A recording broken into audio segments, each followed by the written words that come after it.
Olá pessoal, boa tarde. Vou esperar o pessoal ir entrando. Passando bem rapidinho aqui, só para informar para vocês como que está a situação dos julgamentos. Como todos sabem, né, o ministro relator solicitou que os julgamentos fossem para o plenário virtual. Boa tarde, doutor Luciano. Boa tarde, doutora Juliana. O relator solicitou que os julgamentos dos casos de 8 de janeiro fossem realizados no plenário virtual.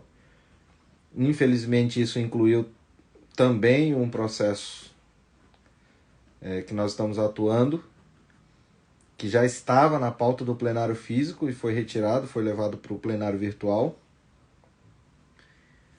E aí, quando o processo vai para o plenário virtual, para que ele retorne para o físico, nós temos algumas opções, né, que isso pode acontecer. A primeira é que a presidência retorne com esse processo para o plenário físico, né? E aí, nesse sentido, foi a manifestação da OAB, que oficiou o Supremo há 2 dias, né? No sentido de solicitar que essa decisão que remeteu os autos para o plenário virtual fosse reconsiderada e que a presidente retornasse o processo para o plenário físico. O que não ocorreu. Ao invés disso, o relator enviou ofício para a OAB informando que não retiraria, né, que os processos permaneceriam no plenário virtual. Aí ontem à noite, a OAB oficiou novamente o ministro Alexandre de Moraes solicitando uma reunião para tratar dessas situações. E pugnar, né, de forma que esses processos voltem para o plenário físico. E a gente fica feliz com essa iniciativa, né? A gente vem acionando a OAB aí desde os primeiros momentos. Infelizmente, muitas das nossas solicitações não foram atendidas, mas nesse momento a ordem tem sido parceira, tem sido atuante nesse sentido de tentar promover o que é correto, né? O que nós temos lutado desde sempre, que o advogado ele tem esse direito de fazer essa sustentação oral perante seus julgadores e não apenas uma gravação que você não tem garantia nenhuma que será assistida. Paralelo aos nossos julgamentos, né, foi pautado também o julgamento da DPF 442, que trata sobre o aborto, né, interrupção da gestação. E a ministra Rosa Weber, inclusive, votou assim que o plenário foi aberto, na data de ontem, a sessão virtual foi aberta. Só que aí após isso, o ministro Barroso pediu destaque do julgamento, né? E aí, sendo assim, o processo retornou para o plenário físico. Em relação aos nossos casos, né, do 8 de janeiro, nós tínhamos essa possibilidade aí de retratação, né, reconsideração da ministra presidente, o que não aconteceu, mas a OAB continua insistindo nessa possibilidade. Nós tínhamos também uma outra possibilidade, que seria o pedido de destaque solicitado pela defesa, e nós solicitamos esse destaque, que é o pedido para que o julgamento saia do plenário físico e saia do plenário virtual e retorne para o processo físico. Entretanto, ontem também saiu uma decisão do relator negando o nosso pedido e mantendo os julgamentos em plenário virtual.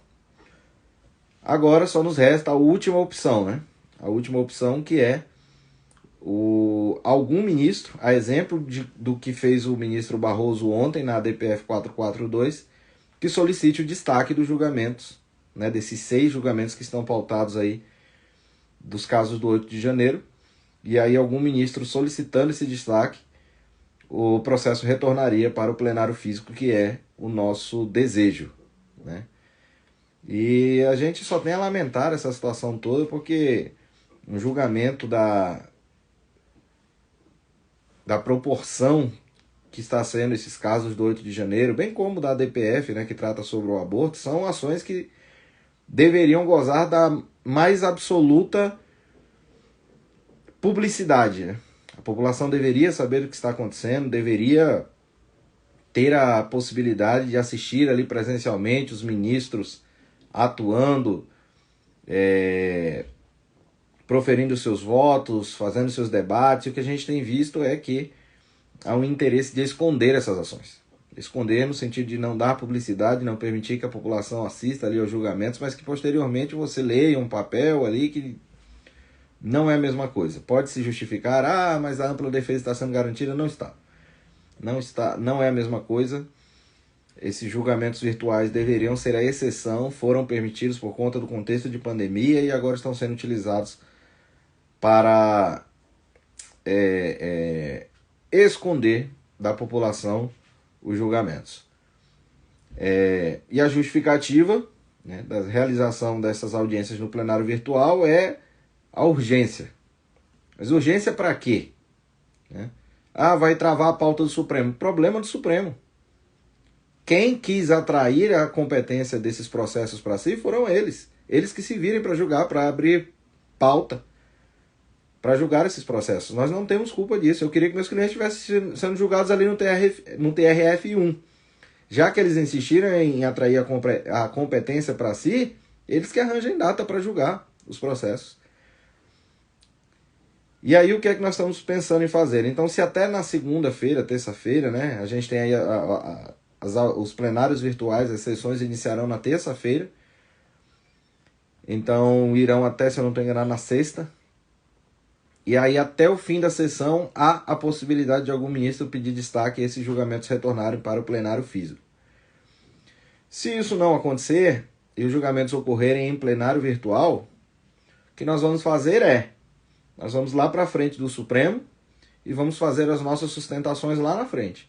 Já que eles não nos deixam sustentar lá na tribuna, do lado de dentro do tribunal, nós vamos fazer as sustentações orais do lado de fora, lá na porta, para que todo mundo possa saber que o direito de defesa no Brasil está sendo cerceado.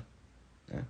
E não adianta eufemismos dizendo que a sustentação oral gravada garante direito à ampla defesa, porque não garante, e nós temos como comprovar isso, porque no julgamento dos recebimentos das denúncias, houve colegas que juntaram a sustentação oral às 23 horas e 59 minutos e à meia-noite, sustentação oral de 15 minutos, e à meia-noite o relator prolatou voto contrário à defesa, com prejuízo aos clientes, e seria impossível em 1 minuto o ministro assistir 100 sustentações orais de 15 minutos para proferir o seu voto. Então as defesas foram absolutamente ignoradas e o serão novamente se esses julgamentos permanecerem da forma como estão.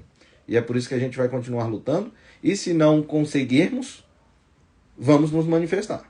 Vamos mostrar, vamos lá para frente do Supremo, e o mundo vai ficar sabendo que estão impedindo os advogados de exercerem a defesa de seus clientes.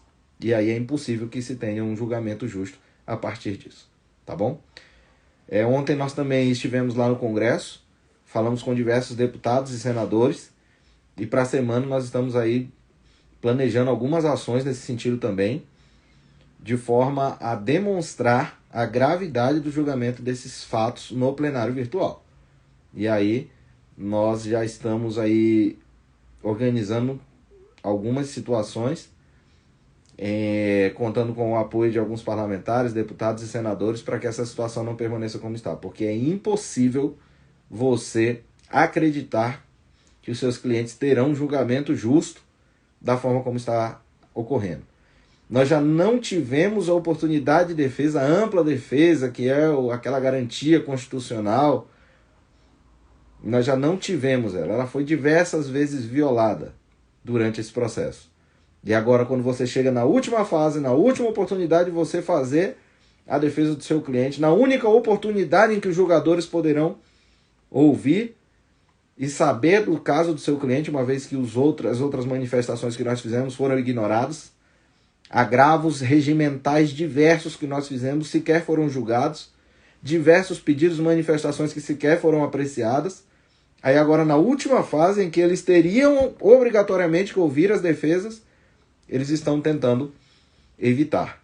mas nós não vamos permitir, nem que seja pela rede social, mas eles vão ouvir as nossas sustentações e isso vai fazer, né, com que fique claro o quanto esses processos são arbitrários, que fique claro as nulidades que estão acontecendo, as irregularidades processuais, as violações de direitos humanos que ocorreram nesses processos, e nós vamos dar publicidade a tudo isso, tá bom? Então é isso. Vamos aguardar agora, né, ver se até segunda-feira algum ministro pede destaque aí desses julgamentos. Caso isso não ocorra, a gente vai tomar outras providências e agradecendo a OAB que tem se manifestado nesse último momento. Quando a gente requereu outras situações e a Ordem dos Advogados do Brasil não se manifestou, a gente fez as críticas que achou que deveria fazer, mas agora que ela está cumprindo com o seu papel e nos ajudando, eu estendo aqui a minha gratidão, porque eu sou uma pessoa coerente. A gente critica quando tem que criticar e elogia quando tem que elogiar, tá bom? Então tenham todos um bom dia, um bom almoço, que eu ainda vou almoçar, e qualquer coisa a gente retorna aqui. Um abraço, tchau.